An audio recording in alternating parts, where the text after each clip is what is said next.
Been a firefighter for a total of 25 years.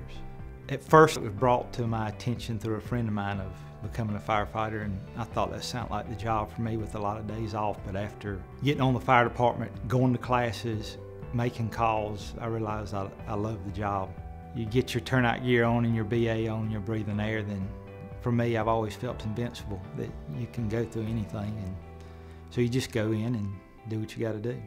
I don't know the exact time now, it was middle of the day. We got the call for structure fire with possible entrapment. I think en route they said people were trapped in the house. We were first on the scene. We had fire showing on the front side of the house. Me and Blaine Umball had made it to the front porch. He pulled the line off and entered the house through the front door, went a short ways in the hallway and found the first person and drug them out, laid them on the front porch, and went back in and found the second person and laid them on the porch. And I guess the other crews got there, the ambulance there, and started tending to the patients, and then me and Private Umball went back in and extinguished the fire. I've always tried to be first in. I love to fight fire, and they said there were people in, so I just went in.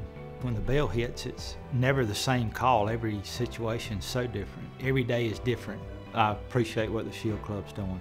It shows support for the fire and police officers, especially for the officers. There's so much negative stuff in the news, and I just think it helps to show that support that people are there for them.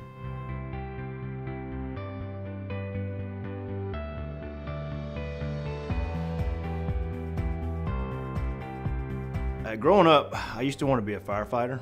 At the time, I was talking to some people. I was like, well, let's try law enforcement. So I put my application in, and Bibb County accepted me. I've done what I could to try to help people from there. We get a call. The vehicle that was stolen was a van, a commercial van used for cleaning, and it had pinged in the area of Villacrest. So me and several other deputies go to that area, and we just happened to look over and see half the van sticking out. I think two guys were in the process of stripping it at the time. And they kind of look at us. One guy heads this way, another guy comes back from around the van. Well, he takes off running.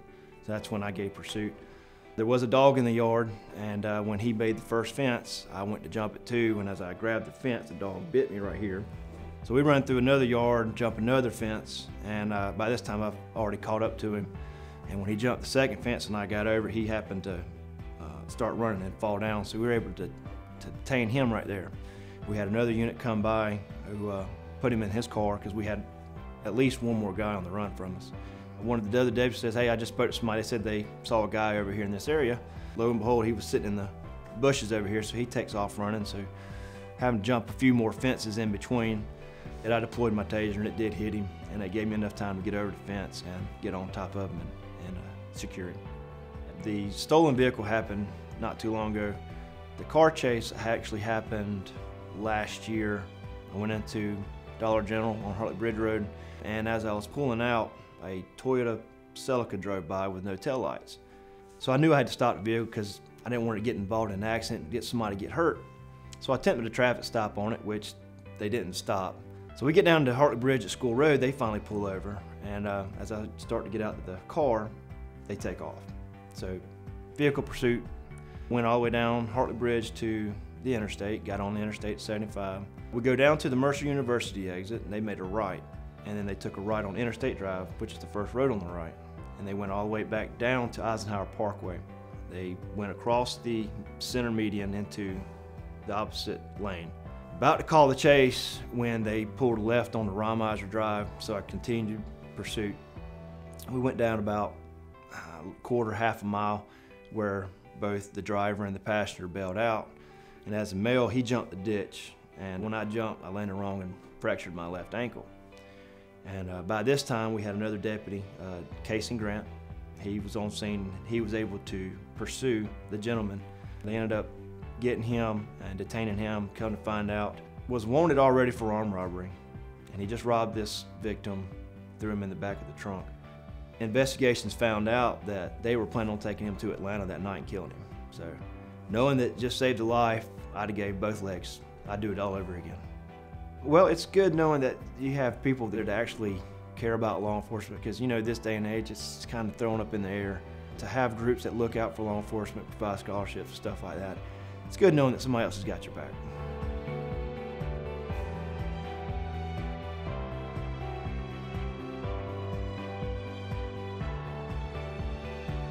I served in the military, United States Army for 8 years. I served 2 tours of duty in Iraq.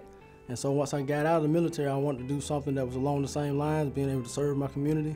So I've been at 2 different stations since I've been on, and once you get to know everybody and you work with them every day, you become a family. When you go on calls together, we trust each other, and so you bond with each other. I can't remember exactly what day it was. I know it was like the week before Christmas, and it was early in the morning. The call came in as just an accident with injuries on I-75. We got on I-75 going southbound, and we didn't see anything on the interstate itself. I saw a car sitting on the on-ramp. As I was walking towards the car, I heard yelling and screaming down the embankment, and so I turned my head to the left, and I saw the truck flipped upside down in the water. I just ran down the hill, and once I got down there, I guess this is the wife, the mother, she was down there, and the kids, I guess they were still trying to get out. They were scrambling to get out, so we assisted them in getting out. The father was laying face down in the water. It was a sheriff deputy who had also responded to the call, so he and I immediately went and grabbed him and pulled him up the hill, and I started CPR on him once I got him to the top of the hill. I just kind of reacted. I mean, I knew once I heard someone screaming and I saw that truck flipped upside down, I knew I had to go down the hill. I think it's probably my military experience. I think the fact that I've been in situations like this before, I just knew it wasn't time to hesitate. What if it was me? And I was down there and I needed help. You know, I want somebody to immediately come and help me. Don't hesitate, you know, don't think about your personal safety. You know, try to come help me. I think the SHIELD Club is important. I like the fact that they take the time out to honor first responders for what we do. We don't do what we do for personal gain or recognition. We do it so that we can make a difference, and we appreciate the fact that people do recognize us for the job that we do.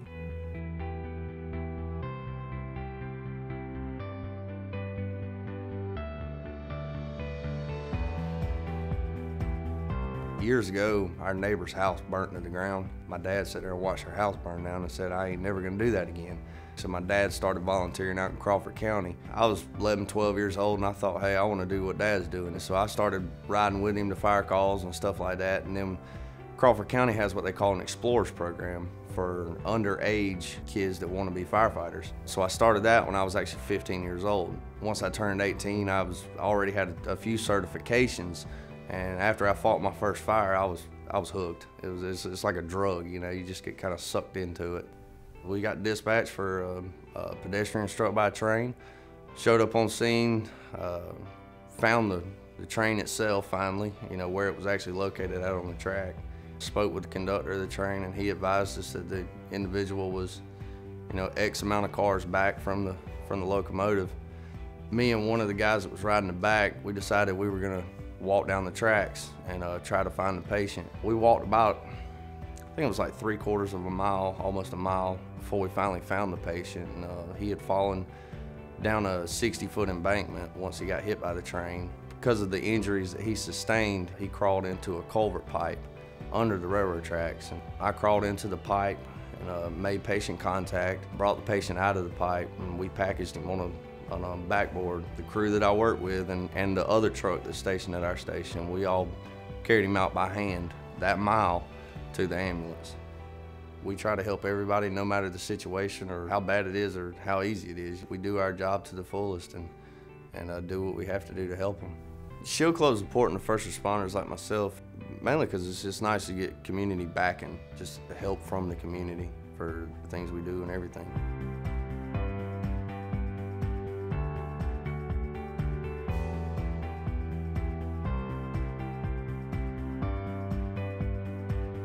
Back in 2010, I joined the Macon Police Department first, and it was something I always wanted to do, and I just enjoyed, you know, helping people, dealing with the day-to-day operations of, you know, going out and experiencing new things. It's been a lifelong dream that I had to join. I actually joined the military first and made it a career, and came to the end of that career and retired and decided that I would follow my dream in law enforcement. We were driving down Riverside Drive, just past Windbush. So as I passed Windbush, I happened to look to my right and I saw a vehicle sitting in a parking lot after hours. The lights were on, but I didn't see anybody in the vehicle. I put my blinker on and I made a U-turn and drove back into the parking lot and called it into the dispatch office. When I got there, put it in park, and I got outside the car and I was walking up to the car. I didn't see anybody in the car, but the car was running, the lights were on. And as I approached the driver's side door and looked inside, there was a gentleman slumped over into the passenger seat of the car. Deputy Phipps was walking up about the same time. We tried to get him to respond.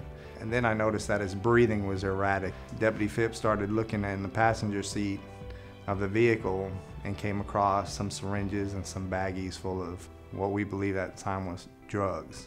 We called for EMS. There was no ambulance available at the time, but fire was dispatched to us. So we thought maybe that he was overdosing on heroin. We had 2 empty syringes that led us to believe that that's what was going on. All we could think to do at that point was try to keep this man from passing away. Deputy Edwards arrived. He had Narcan in his vehicle, and I administered a shot of Narcan to see if we could get him to regain consciousness. Fire brought over a bag and put him on oxygen. Shortly after that, the ambulance arrived on scene, and before the ambulance took off, they administered a larger dose of Narcan, and he regained consciousness. And later on, we went down there to the hospital to check on him. But I think, you know, the ultimate goal was to try to get him to see that, yeah, you could have lost your life tonight or that night, and to try to do something a little bit different to try to, you know, satisfy whatever the issues are in your life, you know, outside of just using drugs. It takes a certain type of officer to be alert to see things that a normal person wouldn't see. I know a lot of deputies that would have passed by seeing that and would have stopped. So it takes taking that extra step, and by being a field training officer, you like to see stuff like that for new officers coming out to the road. It saves lives for one, and it definitely prevents stuff from happening. Having an organization out there like the Shield Club, it's invaluable. If we don't have anybody out there to support us, then how successful can we truly be out there?